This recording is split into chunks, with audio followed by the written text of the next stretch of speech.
boa tarde para você que está chegando agora. Deixa eu assinar aqui para vocês. Que bom que vocês estão aqui para aprender um pouquinho mais, para a gente aprender um pouquinho junto. Afinal, quando se trata de cidadania italiana, a gente sempre tem o que aprender, né? Eu sempre falo que faz um tempo já que eu trabalho com isso, que eu vivo com a cidadania italiana, com as ações de retificação. E ainda assim, sempre aparece coisa que eu falo, gente, isso eu nunca tinha visto. Então a gente nunca pode achar que sabe tudo, né? A gente sempre tem que aprender. Vou abrir aqui meu roteirinho que eu fiz, inclusive, quando tava no dentista, porque hoje foi aquele dia corrido, bem puxado. Bom, gente, o tema de hoje é sobre reunir as certidões, reunindo as certidões para a cidadania italiana. Mas antes de entrar no nosso tema de hoje, eu quero só dar uma revisada rapidinho no que a gente conversou ontem. Vocês lembram? O nosso tema de ontem era eu tenho direito à cidadania italiana? E a gente conversou sobre a importância de você fazer uma pesquisa, localizar o dante causa, que é o italiano que te dá a causa, ou seja, o italiano que te dá o direito à cidadania italiana, certo? E que tinha 3 coisinhas que você tinha que observar nesse italiano. Qual a primeira coisa? Se ele era de uma região que ainda não era anexa à Itália, antes de 1920, porque isso seria um problema para você. Se ele se naturalizou, né, que também seria um problema, você tem que verificar se ele naturalizou ou não brasileiro. E a terceira coisa que a gente conversou ontem é... qual que é mesmo? Agora deu branco aqui. Se ele estava vivo após 1861. Então, são esses 3 aspectos que nós conversamos na live de ontem, certo? Que vai aí te dar já uma boa bagagem para saber se você tem ou não o direito à cidadania italiana. Hoje, nós vamos falar assim da parte mais prática quando começa a reunir as certidões, ok? Primeira coisa, quais certidões eu preciso? Vamos bem do comecinho para não ficar dúvida. Olha, a gente sempre fala, você vai precisar de certidão de nascimento, casamento e óbito de todo mundo da sua linhagem em inteiro teor. Mas vamos lá, vamos adentrar um pouquinho mais nesse tema. Primeira coisa, o que significa da minha linhagem anterior? Eu tenho que pegar da minha avó, do meu avô? Não, da linhagem é por onde passa o sangue italiano. Então vamos lá. Vamos partir do princípio que o seu trisavô é o italiano, certo? Então você vai conseguir a certidão de nascimento do seu trisavô da Itália. O casamento dele pode ser no Brasil ou na Itália, vai depender de cada caso. E o óbito dele, certo? O nascimento, o casamento e o óbito do filho dele. Não precisa pegar o da esposa. E da mesma forma, o do filho italiano, que já seria o seu avô, a certidão dele. Não precisa pegar o da sua avó. Do seu pai, não precisa da mãe. Só que é óbvio que como tem a certidão de casamento, vai ter certidões que vai abranger também a sua avó, no caso, a esposa, né? Se for uma linhagem toda masculina. Mas, oiê, tudo bem? Só que você vai solicitar visando atender aí por onde passa o sangue italiano. Vai ter situações que, às vezes, por uma situação de retificação, você precisa da certidão do cônjuge que não está na linhagem? Pode acontecer. Mas isso é algo que você vai observar durante a análise das suas certidões, certo? Então, a princípio, para a cidadania italiana, você não vai precisar das certidões dos cônjuges, ok? A gente até me desconcentra falando que eu sou linda, obrigada. São seus olhos. Então, gente, nós precisamos sempre lembrar, as certidões que nós precisamos é por onde passa o sangue italiano. A retificação, que é um assunto que nós vamos falar depois, talvez você vai precisar de outra certidão, ok? Mas por enquanto nós estamos visando montar a pasta para a cidadania italiana, certo? Aí as pessoas sempre falam assim, mas o óbito, afinal, precisa ou não precisa do óbito? O que acontece, gente? Vamos lá. A legislação fala que para a cidadania italiana precisa do nascimento e do casamento. A lei não cita o óbito.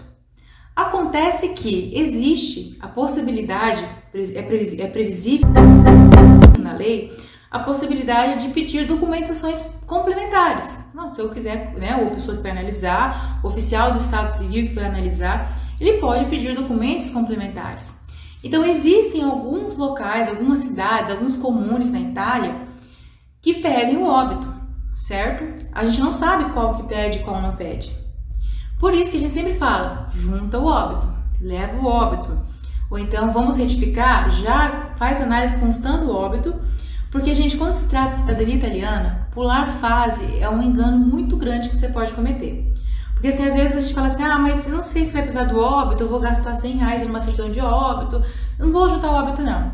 Mas se você estiver lá na Itália, precisar ir atrás desse óbito, às vezes retificar esse óbito, esperar todo esse procedimento, essa burocracia finalizar, para postular, traduzir e enviar para você lá na Itália, isso vai sair muito mais caro, inclusive em questão de tempo. Quanto mais tempo você fica lá, você está gastando em euro, né? Aguardando o seu processo. Por isso que o ideal é você sair com a sua pasta toda bonitinha, certinha, para você não ter desgaste, contratempo quando chegar lá na Itália.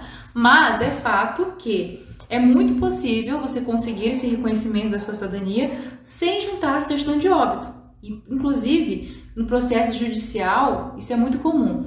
As formas de reconhecimento nós ainda vamos conversar, tá? Falando que administrativo, comum e judicial, calma que mais pra frente a gente vai falar detalhadamente de cada uma dessas formas de reconhecimento. Vou falar aqui como faz para levantar essas certidões, pode deixar, que eu vou comentar. Então, como eu estava falando para vocês, partam do princípio de reunir, de juntar o óbito, né? Agora, quando o óbito estiver numa situação assim, não encontro de jeito nenhum, a gente vai sem o óbito mesmo, ok? Aí, por exemplo, via judicial, em regra, não se utiliza o óbito, ok? Mas existem algumas circunstâncias que a gente sempre recomenda juntar o óbito. Algumas situações da sua linhagem, às vezes tem um assento tardio. O que é um assento tardio? O que acontece? Antigamente, as pessoas nem sempre registravam os filhos como hoje, né? Hoje é uma coisa que tem até tempo, prazo legal para registrar o filho. Você tem que sair de preferência da maternidade com a criança registrada. Antigamente, as pessoas não tinham esse hábito. Até mesmo porque moravam na roça, era difícil para a cidade, era tudo muito mais complexo do que é hoje. Então, não é difícil acontecer da pessoa, quando foi casar lá em meados de 1920, ou seja, nasceu em 1900, ela ia lá no cartório, declarava o seu nascimento. Então, ela falava, olha, eu quero casar, né? Eu nasci em tal lugar, em tal data e quero casar. E a pessoa casava sem ter o nascimento. Nessa circunstância, a gente precisa fazer um assento tardio, ou seja, registrar a pessoa tardiamente. Ela até já morreu e a gente vai fazer esse registro de nascimento, chama assento tardio de nascimento. Então, existem essas circunstâncias que é bacana juntar o óbito, porque é um comprovante a mais, é um enriquecimento da sua pasta e isso não vai criar complicações para você, né? Então, tem circunstâncias que, mesmo sendo via judicial, é interessante incluir o óbito. Por isso que eu sempre falo, a não ser que seja uma situação que não encontra, que está difícil, se tiver como colocar junto o óbito, que vai facilitar, vai ser bom para o seu processo. Vamos lá, deixa eu olhar aqui na minha listinha. Então, retomando os documentos necessários, nascimento, o casamento e o óbito, certo? Logicamente que as pessoas que não casaram não precisam do casamento e que as pessoas que estão vivas também não vão juntar o óbito, ok? Quem divorciou? A certidão de casamento com a averbação do divórcio, ok? Isso, a Tuane Cordeiro está falando aqui, situações quando o cartório pegou fogo no Brasil. Tem casos que o cartório pegou fogo, cartório que alagou, cartório que perdeu o livro. Então, tem que fazer um assento, né? Tardio ou então uma restauração de registro. Eu fiz uma ação em que o livro da pessoa, onde está o assento, é um livro, né, gente? Onde é feito o assento de nascimento. Quando chegava ali na parte do nome dos avós, a parte era toda rasgada, não tinha o nome dos avós. E aí a pessoa foi pedir a certidão inteiro teor, o cartório falou, não tem como emitir porque a gente não tem o nome dos avós aqui, tá estragada a folha. Então a gente fez uma ação chamada uma ação de restauração, ou seja, vamos restaurar algo que já existe, vamos consertar algo que existe. E aí a gente juntou as provas, né, de qual que era o nome correto ali dos avós dela no processo e foi feito então um novo assento restaurando aquele que estava prejudicado, estragado pelo tempo, ou até mesmo por mal cuidado, mau uso, né? Então existem essas possibilidades judicial, que a gente fala são 3 categorias, mas eu vou falar sobre isso amanhã, que é a restauração, o assento tardio e a retificação. Mas amanhã a gente vai entrar melhor nesses assuntos. Agora vamos focar em reunir a documentação, ok? Então você vai pegar a sua certidão de nascimento. Gente, por favor, sempre em inteiro teor. Não compensa pegar em breve relato. Você vai acabar assim, ajuda a pesquisar, ajuda a ter o número ali certinho de que cartório que tá, né? Qual que é o ano, tudo, as informações, ajuda. Mas não tem como a gente fazer uma análise completa com essa certidão. E amanhã eu vou falar sobre análise. Eu vou explicar para vocês o porquê, a importância dessa certidão em inteiro teor, o que tem nela que faz tanta diferença. Além da questão do uso obrigatório desse formato para a cidadania italiana, na fase de análise e retificação também é importante que ela esteja nesse formato, ok? Então mesmo assim que, mas vai vencer, sim, você vai ter que solicitar 2 vezes. Isso é uma coisa lamentável, mas é assim que funciona. Por quê? Você precisa solicitar uma vez para analisar, ver o que está certo, o que está errado, vai ter que retificar isso aí e depois emitir uma certidão retificada, né? Consertada, arrumada, da forma correta. Então, de toda forma, é necessário, faz parte aí dos gastos que você vai ter. Tem gente que faz em breve relato? Já vi. Não acho certo, acho que é arriscado, mas eu já vi. Um dia eu abri um processo, né? Porque quando uma certidão ocorre uma retificação nessa certidão, ela vem averbado lá no cantinho, que aquela certidão, retificação por ordem do juiz tal, processo número tal, e aí vem as informações do processo e o que foi determinado por esse processo, né, as certificações. E aí eu estava mexendo com a pasta do cliente, como a certidão mais antiga já tinha sido retificada, eu fui olhar o processo. E eu fiquei abismada, porque eu vi um processo todinho de retificação feito com certidão em breve relato. Mas isso é muito arriscado de ficar muitas informações para trás sem retificar. E amanhã eu vou explicar para vocês o porquê, tá bom? Hoje, se eu falar isso, a gente vai ficar aqui e não vou terminar o assunto de hoje. Então tá, como que eu faço isso? Certidão inteiro teor, nessa fase você não vai apostilar. Eu vejo gente que apostila e acaba perdendo dinheiro, porque nesse momento não vai apostilar. E geralmente esses cartórios que emitem a sua certidão, eles já oferecem a opção de ir apostilada. E a pessoa acaba, às vezes, se embananando, né, no meio de muita informação e pede logo apostilado, achando que está, assim, economizando tempo e trabalho. Mas não faça isso, tá? É a certidão inteiro teor sua e da sua linhagem, sem apostilar nesse momento. Até mesmo, porque, por exemplo, hoje mesmo eu recebi um e-mail, porque o tempo todo eu estou solicitando certidão, solicitando retificação, então meu e-mail tem uma movimentação muito grande com os cartórios. Retificar significa corrigir uma informação. Amanhã eu vou detalhar bem essa parte.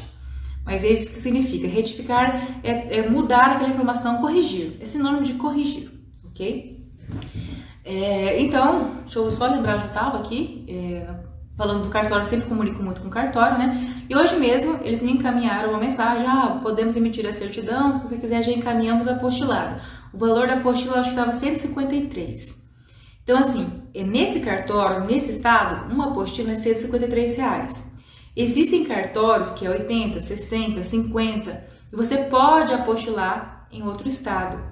Por isso que compensa você esperar no final, reunir tudo e encaminhar para um cartório que tem um custo mais vantajoso do que você, né, fazer direto naquele cartório que emitiu aquela certidão. Mas enfim, isso eu ainda vou explicar também na quarta live, se não me engano, que é a live que vai falar sobre após a retificação o que fazer. Ok? Mas vamos voltar aqui na formação da sua pasta. Você vai solicitar a sua certidão, formato inteiro teor. Você vai ler na sua certidão. Se o seu pai que tem a descendência, ou se for sua mãe, vai escolher quem for, a ascendência, né?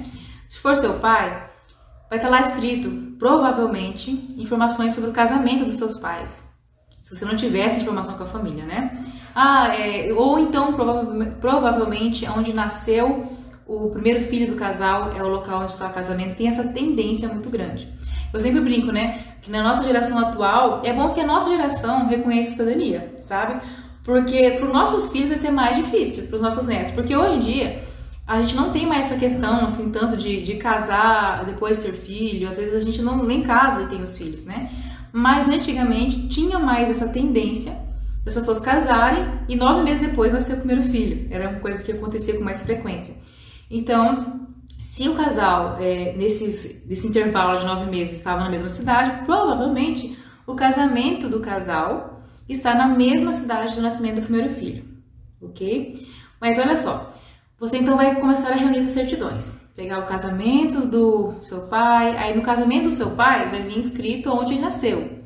Aí você vai entrar em contato com o cartório aonde o seu pai nasceu e vai repetir esse passo até chegar no italiano, ok?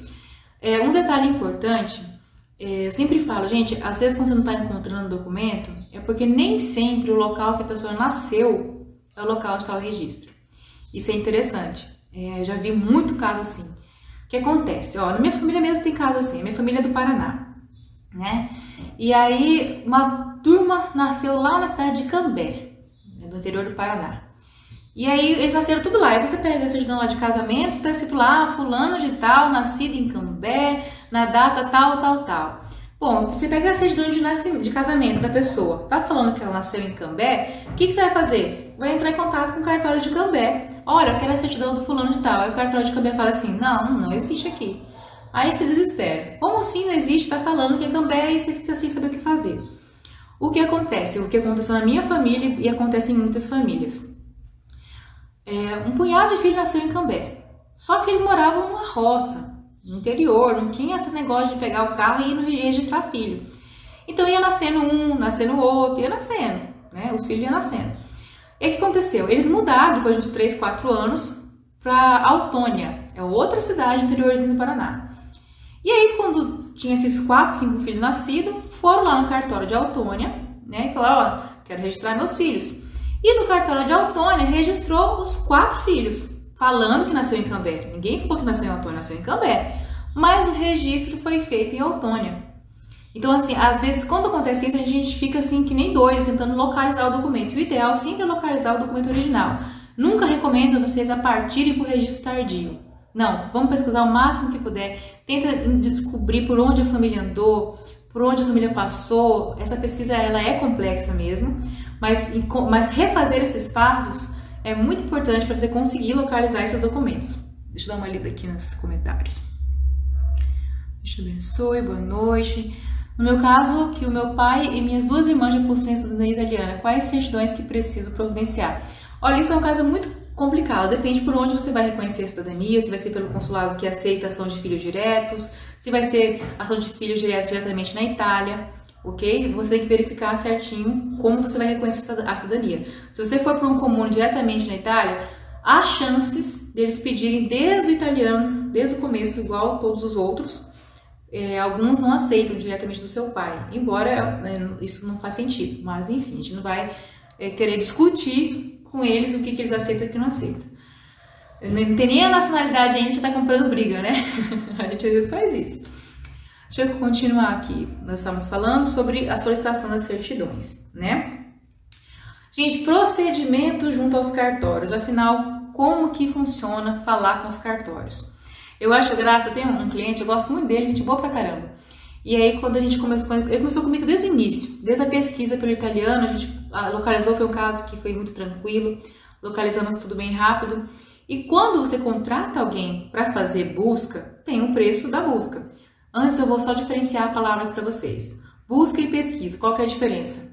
É o seguinte, o cliente não faz ideia se tem italiano, não faz ideia onde está o nascimento do avô. O que ele contrata? Ele contrata uma pesquisa. Alguém vai pesquisar e descobrir onde é que está esse documento. Agora é o seguinte, eu sei onde é que tá, mas por algum motivo estou fora do Brasil, não sei, não consigo localizar, não consigo buscar esse documento. Eu até tenho uma via em breve relato aqui, ó, tem as informações do cartório, matrícula, tenho tudo. Mas eu não consigo entrar em contato com o cartório por algum motivo, eu não quero, não tenho tempo, aí ele contrata uma busca, ok? Então essa é a diferença de pesquisa e de busca. Aí o que acontece? Quando você contrata essa pessoa, você vai pagar um pouco mais caro, porque além da certidão, que vamos colocar aqui R$100 a certidão, a pessoa cobra, sei lá, R$150 para busca. Você vai pagar R$250 por certidão. Se você fazer diretamente esse pedido de busca junto ao cartório, você vai pagar para o cartório o preço da certidão, R$100. E aí esse cliente que eu estou contando para vocês, ele me contratou para pesquisa e busca os documentos dos antepassados, né? E ele falou assim, o meu, da minha mãe, pode deixar que eu vou atrás, que isso é simples para mim. Falei, não, tranquilo, ótimo. Aí eu fiz os pedidos, fiz a pesquisa, solicitei, pedi todos os documentos. Conseguimos reunir tudo, faltava só o dele e da mãe. Eu falei assim, agora você solicita, né, pra gente ir pra próxima fase. Aí passou uns 2 dias, aí ele apareceu. Tem como você fazer a busca pra mim? Eu sei onde é que tá os documentos, só que, gente, que coisa chata esses cartórios, não sei o que fazer. Então, gente, lidar com cartório tem umas burocracias, e é nesse sentido que eu quero falar com vocês agora. O que acontece? Existe uma forma mais simplificada de solicitar a certidão, que é indo no cartório da sua cidade, ok? De registro civil. Então, você mora em Campo Grande, Mato Grosso do Sul, cidade que eu nasci. Mora em Campo Grande. A certidão que eu preciso está em Minas Gerais. Eu não preciso ir em Minas Gerais, que se fosse assim, misericórdia. Não preciso ir para Minas, certo? Você pode ir no cartório da sua cidade, então eu vou lá em Campo Grande no cartório de registro civil, com as informações do registro que eu quero. A essa altura você já precisa ter as informações, né? E fala, olha, eu quero solicitar por CRC uma certidão inteiro teor. E ele vai te atender lá, vai fazer preencher um requerimento, você vai assinar, né? Justificar o porquê que você quer. E esse cartório da sua cidade, ele vai encaminhar um pedido para o cartório de Minas Gerais. E esse cartório vai encaminhar para o sistema do cartório da sua cidade a certidão, e o cartório da sua cidade vai imprimir, assinar e te entregar, ok? Essa é uma forma de solicitar a certidão. Mas o que acontece? Quando é dessa forma, você paga 2 vezes. Você paga para o cartório lá de Minas, que vai enviar para o cartório de Campo Grande, e você paga para o cartório de Campo Grande imprimir e assinar. Sim, você paga na faixa aí de R$80 e R$90 para o cartório imprimir e assinar. A assinatura mais cara do Brasil é a assinatura do cartório. Mas é uma forma mais tranquila, vamos dizer assim. Por quê? Quando é diretamente com o cartório, eu vou explicar para vocês como que eu faço. Eu mando e-mail para o cartório. Serventia de Penápolis, São Paulo. Gostaria de solicitar a certidão inteiro teor em nome de fulano de tal, nascido na data de tal, filho de fulano de tal. Aí o cartório às vezes responde 2 dias depois, às vezes não responde, às vezes passa 10 dias e não responde, aí você vai ligar, oi, tudo bem? Então, eu encaminhei um e-mail, já tem uma semana, gostaria de saber se quando previsão de um retorno, né? Aí o cartório fala, sim, nós vamos responder o seu e-mail. Aí eles respondem o e-mail e vão falar para você, olha, o custo da inteiro teor é tantos reais, se for envio por AR é tantos, e aí você fala, eu quero a certidão inteiro teor, envio por AR, por exemplo, que é mais barato. Aí eles vão te encaminhar um requerimento para você preencher todinho, você tem que falar por que você quer aquele documento, você tem que explicar que aquela pessoa é sua, porque a certidão inteiro teor, ela possui mais informações. Essas informações, elas, de certa forma, são protegidas, são privadas, entendeu? Uma certidão em breve relato, qualquer um pega, é mais simples. Mas a inteiro teor você tem que justificar e tem que preencher esse requerimento.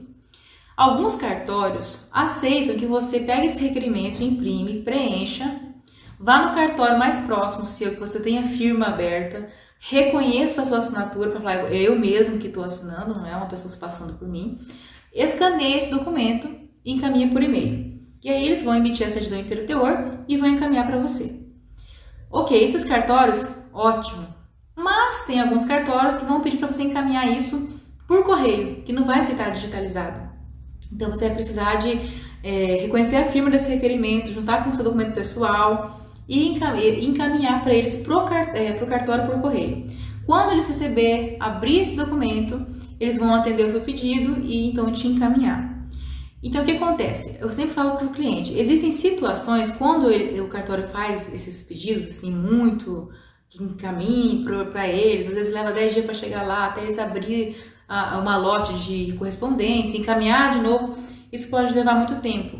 Dependendo da pressa do cliente, aí eu falo, olha, eu posso solicitar aqui no CRC, mas vai ser mais caro. Só que é mais rápido porque você não vai esperar o tempo do envio da documentação, nem vai esperar o retorno, né? Porque o cartório da sua cidade, ele imprime ali na hora, assina e você já leva a certidão, ok? Existem situações também, gente, fala comigo, não deixa falando sozinha, tá bom? Eu até tava falando pro meu marido esses dias que, às vezes falando assim nessa live, quando não tem outra pessoa comigo, quando eu tô sozinha, dá a impressão que eu tô treinando alguma coisa. Sabe quando você vai ter uma apresentação na escola e fica treinando no espelho? Essas lives assim dá a sensação de que eu tô treinando alguma coisa no espelho. Então falem comigo, tá? Deixa eu ver aqui, ó. Aqui fui pedir uma certidão inteiro teor e disseram que tem que ter processo judicial. Eles mesmos fazem processo judicial e demora 15 dias, tá? Isso mesmo. Isso aqui que eu ia falar agora. Existem alguns cartórios, algumas circunstâncias que eles colocam tipo um sigilo naquela certidão, entendeu? Então, para você conseguir essa certidão, é necessário autorização judicial. Isso acontece mesmo, tá? Então, o cartório encaminha para o juiz da cidade, que é responsável por esse tipo de avaliação, e esse juiz vai autorizar. Geralmente são segredos que são protegidos, por exemplo, quando tem adoção, às vezes quando consta na certidão que é filho ilegítimo, né? É uma informação, filho ilegítimo, ou seja, não foi dentro do casamento. Então essas certidões, elas costumam vir protegidas e às vezes até praxe de alguns cartórios. Então você vai ter que esperar essa autorização judicial. Isso torna um pouquinho mais demorado o envio da sua certidão, tá bom? Então, como lidar com o cartório nessa questão de pedido de certidão é mais ou menos isso. Você consegue muitas vezes pedir por e-mail, o que você vai economizar um bom dinheiro, mas também dá um pouquinho mais de trabalho. Como aquele meu cliente que quando ele viu o trabalho que dava, ele preferiu pagar para não ter o trabalho. Então a escolha sua.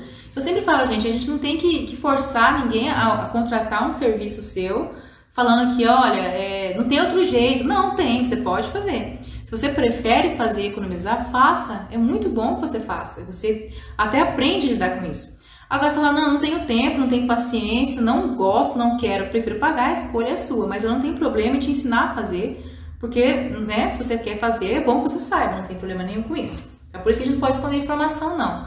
Eu acho que o cliente tem que contratar porque ele quer contratar e não porque a gente esconde as coisas dele, né? Mas vamos lá. Deixa eu olhar aqui a minha listinha do que mais eu tenho que falar com vocês. Certidões negativas. O que são certidões negativas? Gente do céu, o tempo tá passando. Ixi, tem uma ligação aqui, provavelmente algum cartório, mas eu vou ter que recusar. Vamos lá. O que são certidões negativas? É o seguinte, muitas vezes a gente tá crente que uma certidão de nascimento, casamento, está em um local. E aí o cartório fala, não tá aqui. Você fala, não, mas não tem outro jeito, tá aí. Quando o cartório fala que não tá de jeito nenhum, você pede para eles uma certidão negativa de registro. Ou seja, uma certidão constando que aquele registro não existe naquela serventia. Para que serve essa certidão negativa de registro? Para duas coisas. Primeiro, para fazer eles procurar um pouco melhor. Porque essa é a verdade. Eu não tenho nada contra cartório nenhum, mas eu sei que tem muitos cartórios, até tem cliente que fala, não é possível que procuraram. Porque às vezes você pede um documento lá de 1899, o cartório com 15 minutos te responde, não foi localizado. Eita, mas como assim, né? Porque é muito difícil que todos esses documentos estejam digitalizados, catalogados, que é só lá colocar. Não é assim que funciona. Coloca, né, o nome e aparece lá o documento. Geralmente é uma pesquisa manual. Por isso que os cartórios costumam olhar o índice deles. E às vezes não tem o índice não está atualizado, o índice está incompleto, o índice é somente de documentos mais recentes. Documentos mais recentes tem mesmo o índice lá, que você coloca o nome e aparece para o cartório, né? Mas documentos mais antigos exigem uma pesquisa mais trabalhosa. Então, quando você emite a certidão negativa de registro, você faz com que o cartório dê uma procurada um pouquinho melhor, porque ele vai formalizar uma resposta para você de que aquele documento não está com eles. Então, essa formalidade dessa resposta faz com que eles procurem, ou pelo menos deveriam, procurar um pouquinho melhor. Eu fiz sozinha e fiz alguma besteira. Um filho ficou de fora. Como está pedindo o nascimento dele? Estou com medo dele ter que iniciar do zero. No seu reconhecimento com o filho de fora, tem que ver como é que o juiz vai aceitar essa emenda, né? Tem o sobrenome, ascendência portuguesa. Um dia eu vou fazer umas lives sobre a cidadania portuguesa para vocês. Outra importância da certidão negativa para os registros tardios. É um documento obrigatório, tá, gente? Não adianta fugir. Se você quer fazer um assento tardio de nascimento, geralmente é um nascimento, se você quer fazer um assento tardio, você vai precisar apresentar a negativa. É a primeira coisa que você tem que juntar. Provar para o juiz que aquela certidão não existe, ok?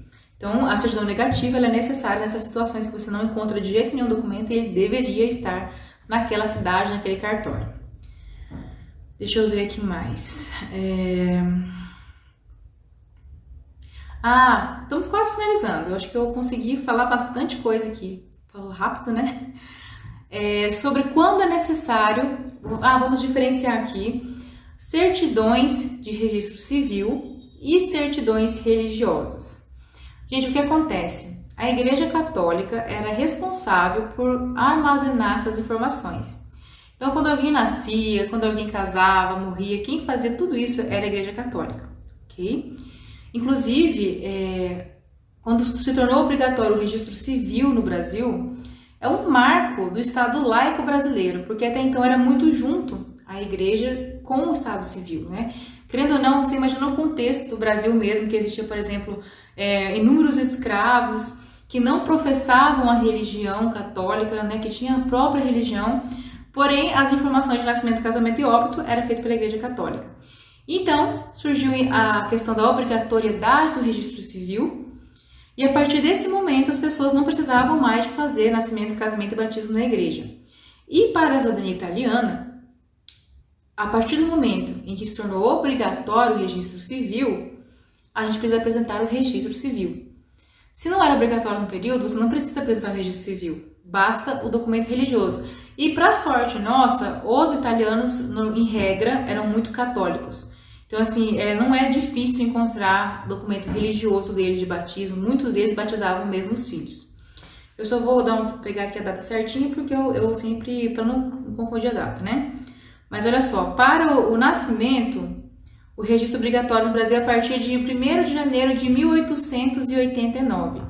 Eu já vi documentação em que na linhagem tem pessoas nascidas no Brasil antes de 1889. A pessoa nasceu em 88, 85, 84. Então, o batismo junto à igreja, ele é suficiente, ele supre a necessidade da certidão de nascimento. Ou mesmo um casamento, desde que o casamento tenha ocorrido até 24 de maio de 1890. Então, assim, eu sempre gravo que um é 1889 e o outro 1890. Agora, se eu tiver um caso assim muito próximo dessas datas, aí tem que pegar as datas certinho para você não confundir. Mas, se tiver um nascimento, um casamento religioso na sua pasta anterior a 1889, com certeza ele vai ser válido e você vai seguir somente as próximas gerações que vai precisar da certidão do cartório, ok? Mais alguma pergunta, pessoal, sobre essa questão da pasta? Essa parte de documentação? Tem alguma dúvida na documentação? Eu não posso falar demais, porque senão eu acabo falando no assunto de amanhã, que amanhã a gente vai fazer a análise da pasta, e aí eu vou explicar para vocês os detalhes que você tem que observar, o que você pode ver que tem de errado. Eu acho engraçado que um monte de gente fala assim, não, na minha pasta não tem nada de errado, tá tudo certinho, eu vi aqui, tá tudo certo. Aí eu faço análise e aparece assim um monte de coisa errada. Eu, nossa, não tinha visto isso. Porque são detalhes que a gente não observa mesmo, né? Mais alguma dúvida sobre a pasta? Deu para entender o que precisa, como fazer essa pesquisa, como entrar em contato com o cartório, a questão do e-mail, do cartório. Um detalhe interessante nessa parte de entrar em contato com o cartório.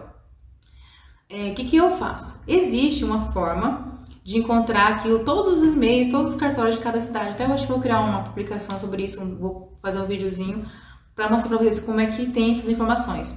Mas na dúvida, né, vai que esse e-mail não esteja certo, vai que não seja o e-mail que eles estão usando atualmente, eu sempre ligo. Eu ligo e falo, eu queria solicitar uma certidão interior e gostaria, por favor, que me passasse o e-mail de vocês.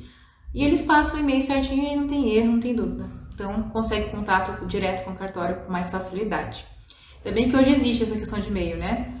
Bom, gente, se vocês não tiverem mais dúvidas, eu acho que essa parte de pasta é isso.